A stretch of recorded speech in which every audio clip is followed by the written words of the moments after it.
Entender la vida política nacional no es tarea fácil, aun cuando la libertad de opinión en las redes sociales nos haga pensar que sí.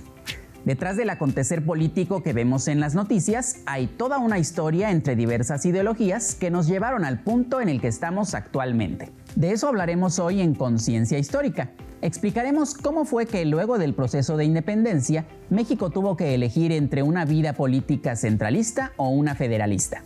Además, comprenderemos los conceptos de liberalismo, Estado laico y cuál es la relación de ellos con el sistema político contemporáneo. Aprovecharemos este recorrido por la historia de la política nacional y regional para conocer a los actores que sentaron las bases de la forma en la que se hace y se percibe la política en México. Arranquemos el programa conversando con el profesor e investigador Andrés Lira. El federalismo, recordemos que se hace la independencia, se declara la independencia, se reúne el Congreso y estando el Congreso reunido se proclama como emperador a Agustín Iturbide. Dura muy poco, fracasa, ¿verdad? Tiene que salir y se reúne el Congreso nuevamente con nuevos elementos, también con los que estaban anteriormente, y se opta por el federalismo. ¿Por qué el federalismo? Bueno, esta es una manera de asumir la diversidad regional y social de un país inmenso como era México.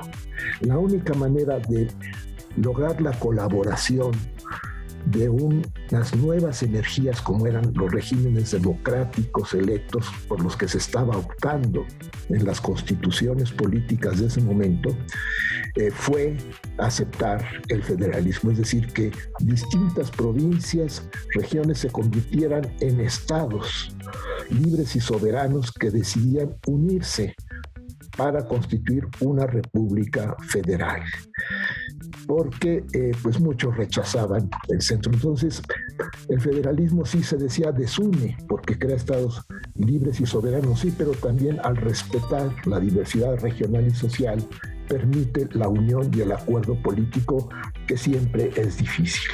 Había áreas de autoridad muy distintas a lo largo del país y esto se había complicado a lo largo de la guerra de independencia. Hay que tomar en cuenta que lo que fue Nueva España, ¿verdad?, era una enorme composición, era un virreinato con muchas regiones y que se integró políticamente en las últimas hacia finales del siglo XVIII, en 1786 en adelante, como un estado, como una administración organizada en intendencias, es decir, enormes áreas de autoridad bajo un intendente, eran 12 intendencias con distintas provincias en su interior. Y luego cuando vino el movimiento constitucionalista en España, que pasó a México, la Constitución de Cádiz de 1812, se crearon las diputaciones provinciales. Estas fueron unidades políticas muy dinámicas en las que tiene de alguna manera su origen la constitución de los estados. ¿Qué es lo que ocurre con el liberalismo? El liberalismo es, por decirlo de alguna manera, un hijo legítimo, un descendiente legítimo del racionalismo individualista del siglo XVIII. Pero el régimen monárquico hacía depender la autoridad de la personalidad del monarca. Cuando se constituye muy bien esa administración, empiezan las críticas al monarca. Bueno, pues, y viene un proceso de subversión de la legitimidad. La autoridad no debe estar en un personaje que está muy lejos, que no ha atendido, un único personaje rodeado de sus ministros, etcétera, sino debe surgir de la sociedad que necesita ser gobernada y sabe las necesidades de ella. Las sociedades necesitan participar en la formación y en el funcionamiento de la autoridad. Esta es la democracia, porque si antes venía de arriba de un personaje tradicional, ¿verdad?, que es el monarca, miembro de una casa reinante, sus descendientes heredaban la autoridad, pues ahora lo que va ocurrir es que se piensa que la autoridad debe ir de la sociedad hacia las instituciones y los personajes que se hacen cargo de las instituciones políticas.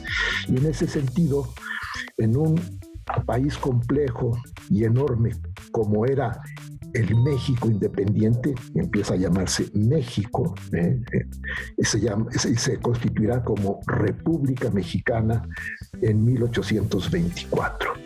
Y esto implica una gran actividad legislativa, una gran actividad constitucional. Constantemente mencionamos que el pasado no ha pasado, y en este tema esa primicia no es la excepción, porque como ya escuchamos en voz de nuestro especialista, existen puntos de encuentro muy sólidos entre los orígenes de nuestro sistema político mexicano y el clima actual.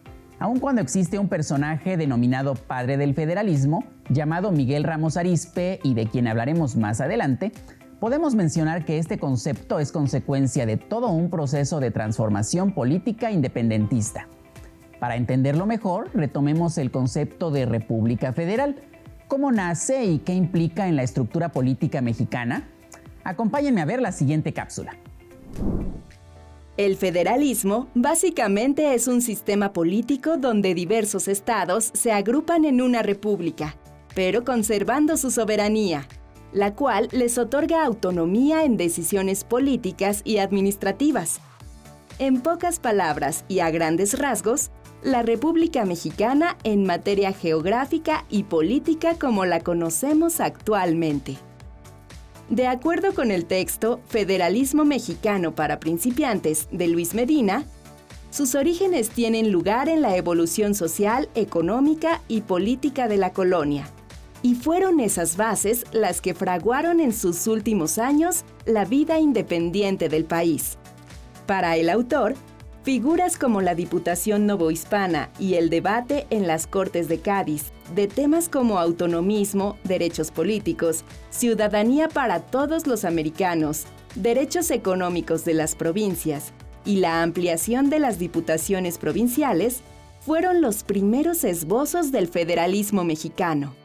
Medina retoma también diversas corrientes de opinión política, que de acuerdo con el historiador Marcelo Carmagnani, convergieron en torno a la construcción del federalismo, las cuales son 4. La municipalista, que estipula que ante la ausencia de un monarca, la soberanía debe regresar al pueblo representado por ayuntamientos.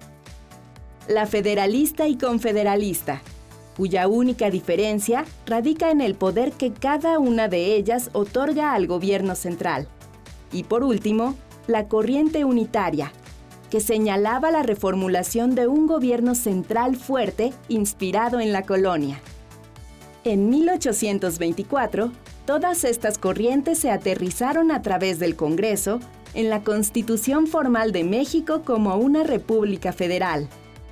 Este sistema se regía por 3 poderes representados por el Ejecutivo, Legislativo y Judicial. Los estados eran libres y soberanos. Los ciudadanos eran representados por los diputados y senadores, y en una primera fase solo los varones votaban. La otra alternativa de gobierno que prosperó por poco tiempo, 1835-1846, era la centralista, caracterizada por 4 poderes, los 3 ya mencionados, más el supremo poder conservador. Los estados pasaron a llamarse departamentos y tenían poder de decisión limitado. En este sistema, solo los ricos tenían derecho al voto. Interesante, ¿no? Pero si existían al menos 4 corrientes de pensamiento en torno al federalismo, como escuchamos en la cápsula anterior, entonces, ¿qué otras corrientes de ideología política coexistieron con el llamado federalismo en la etapa posterior al proceso independentista? ¿Qué tiene que ver el centralismo en este proceso? ¿Cómo se comienza a manejar la división de poderes? ¿Cuáles fueron los cambios? Vayamos nuevamente con nuestro invitado para que nos explique más a fondo en qué consistieron y cómo prosperaron o sucumbieron en torno al federalismo.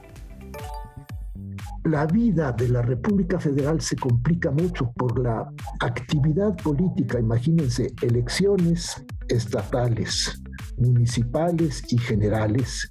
Esto da lugar a formaciones de grupos de interés en adquirir la autoridad o el poder que se delegaba en las autoridades constituidas.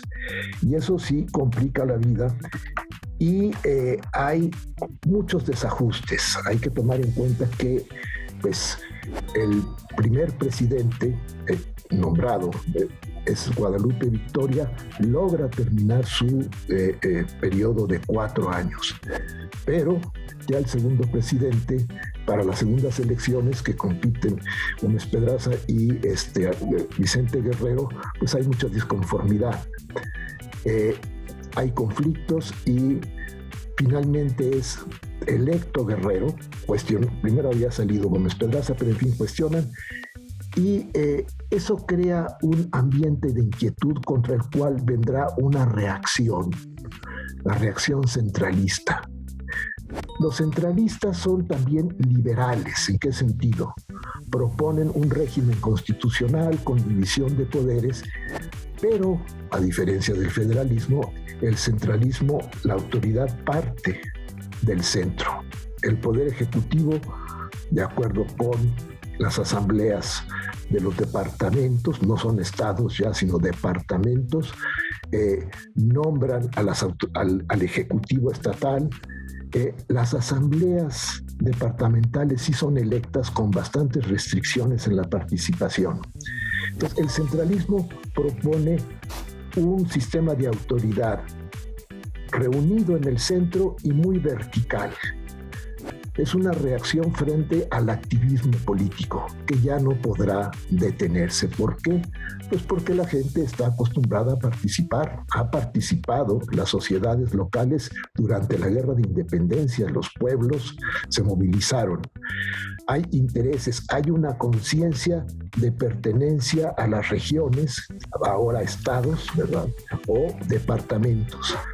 Y lo que es muy interesante es ver cómo el centralismo que se instaura en 1835, declarando que la República Mexicana es una, como hasta ahora, y que vamos después a pasar a otro problema, que su religión es la católica apostólica romana, pero de cualquier manera es una, pero para su administración interior los departamentos, que así se van a llamarlo, el área que se llamó antes estados de la federación, pues tienen sus asambleas departamentales que aprueban su presupuesto, en fin, las cosas necesarias de la administración. Entonces, el centralismo tiene que dejar vivos y activos muchos elementos del federalismo. El centralismo implica una dependencia de las autoridades de los departamentos de las autoridades centrales en todas las cosas. Mientras que en el federalismo, pues no, es más bien de las sociedades locales. Ahora, en los estados de la República Federal, los 19 estados que surgen al principio, en la mayoría de ellos, en su organización interna son muy centralistas. Es decir, está bien el federalismo para afuera frente a la autoridad federal, pero dentro deben dominar las autoridades de cada estado. En muchos aspectos de la administración, de la política práctica, pues las normas que rigen son de carácter centralista. Y el centralismo aportó cosas muy interesantes al federalismo. Porque primero hay las llamadas 7 leyes de 1836 que organizan la República Federal. Vienen muchas inconformidades frente a ese régimen y se convoca un congreso que es disuelto por Santana, quien ha hecho ya su aparición desde 1832 en la vida constitucional de México. Y lo que hace, lo que disuelve el Congreso y nombra una junta constituyente que dicta las famosas bases orgánicas de la República Mexicana. Esta es una constitución muy interesante que recupera en su interior muchos elementos de la federación, y crea un cuarto poder, ¿verdad? Porque está el poder legislativo, ejecutivo y judicial, tanto en la República como en los estados, pero reconoce el poder electoral, es decir, la organización de la sociedad para realizar las elecciones de donde deben salir las autoridades del Estado. Si nos sentamos a leer un poco sobre la vida política actual, seguramente encontraremos cada vez más vínculos entre el desarrollo del escenario político nacional y la construcción del federalismo a lo largo de los años. Pero como comentamos al inicio del programa, existen personajes que trascendieron más que otros en la construcción de una república federal, entre ellos el ya mencionado Miguel Ramos Arizpe. Ahora hablemos de quién fue este personaje y qué hizo exactamente para ser conocido como el padre del federalismo. José Miguel Ramos Arizpe nació en Coahuila el 15 de febrero de 1775.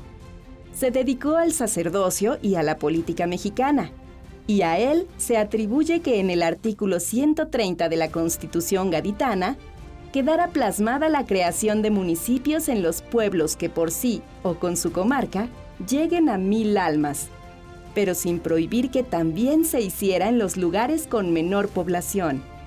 A él le atribuye también la exigencia para la descentralización del gobierno virreinal en las provincias novohispanas, en particular las internas de Oriente. De acuerdo con el texto de Luis Medina citado anteriormente, Ramos Arizpe explicaba a otros diputados que el monarca había reconocido ya los nudos de intereses regionales y no cabía a los diputados gaditanos el negarlos.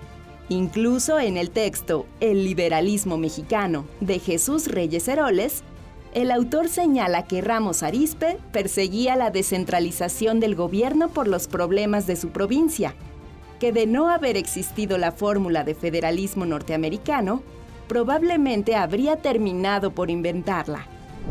¿No les parece interesante que en un entorno donde a la par del federalismo y el liberalismo surgió el concepto del Estado laico, sea precisamente un representante de la comunidad católica quien sentó las bases ideológicas para la consolidación de la República Federal? Para recapitular un poco los conceptos que hemos abordado y para que la próxima vez que publiquemos en nuestras redes sociales lo hagamos con más conciencia, pero sobre todo con conocimiento de causa, veamos el papel del poder eclesiástico en el federalismo.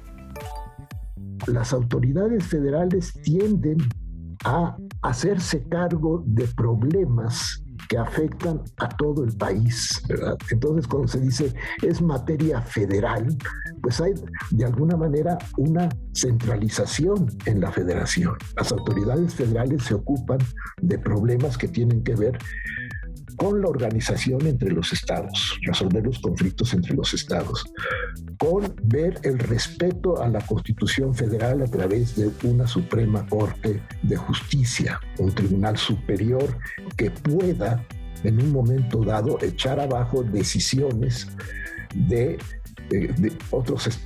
tribunales de los estados que violan la Constitución General. Eso es importante en un sistema federal, un supremo poder judicial para el respeto de la Constitución Federal. Prácticamente todas las constituciones de la primera Federación Mexicana, comenzando por la Constitución Federal y las de los estados, declararon como única religión en los Estados Unidos mexicanos la religión católica apostólica romana. Nada más que esto implica grandes problemas, porque finalmente Roma, en este caso la Santa Sede, la autoridad superior de la Iglesia Católica que es universal, pues es una potencia extranjera. España no reconoció la independencia de México sino hasta fines de 1836. La Iglesia Católica no reconoció a las autoridades mexicanas el derecho que tenían los monarcas españoles del patronato de la Iglesia. Esto es muy importante porque los monarcas españoles desde el siglo XVI, ¿verdad? Desde los inicios de la dominación española, lograron el patronato, es decir, que la Santa Sede, el Papa, reconociera que para efectos de la organización, de la evangelización de las tierras nuevamente descubiertas, es decir, de América, tuviera el patronato. México nunca firmó un concordato con la Santa Sede, como sí lo hicieron otras organizaciones políticas hispanoamericanas en su momento. Es decir, no porque hubo resistencia, no reconoció la independencia de América, de los países hispanoamericanos. La Iglesia Católica está muy andado el siglo XIX. De México fue el Tratado de Paz y Amistad con España, se firmó en diciembre de 1836, el 28 de diciembre. Los estados van ajustando las cosas y además, ya en el seno de la sociedad mexicana, cuando surge la primera República Federal en 1824, ya hay semillas muy claras que se encaminan hacia el laicismo. Lo que quiero decir es que hay mucho de descentralización en el federalismo por la necesidad de la organización general de la República, pero hay también el respeto a la diversidad y a las necesidades regionales. Y pues en ese sentido hay que ver cómo hay un progreso, independientemente del régimen centralista o federalista. Hay una búsqueda de la consistencia política de una gran nación independiente que tiene que ir buscando y modelando las posibilidades de su organización y de su autoridad a través de los tiempos y enfrentando pues necesidades nuevas que siempre se presentan en la historia, porque la historia es evidente como pasado, que hay que estudiarla, pero es imprevisible siempre. La historia tiene ese encanto ahí, la imprevisibilidad, pero la visibilidad que se logra con la conciencia histórica. Hoy escuchamos cómo el federalismo, cuyo primer presidente formal fue Guadalupe Victoria, sentó las bases tanto de la división geográfica de México como de la división de poderes políticos. Entendimos cómo la idea de repartir el poder en distintas figuras de representación democrática como gobernadores, diputados, senadores, jueces y magistrados, entre otros, construyó el sistema político mexicano. Ahora te invito a analizar tu entorno político y ver qué ideas permanecen vigentes en la clase política actual, pero sobre todo, cuáles de ellas aportan a la construcción de una mejor vida nacional, social, cultural y hasta económica. Esto es Conciencia Histórica. Participa con Jóvenes en TV y haz este programa con nosotros, un espacio de reflexión y construcción de conocimiento.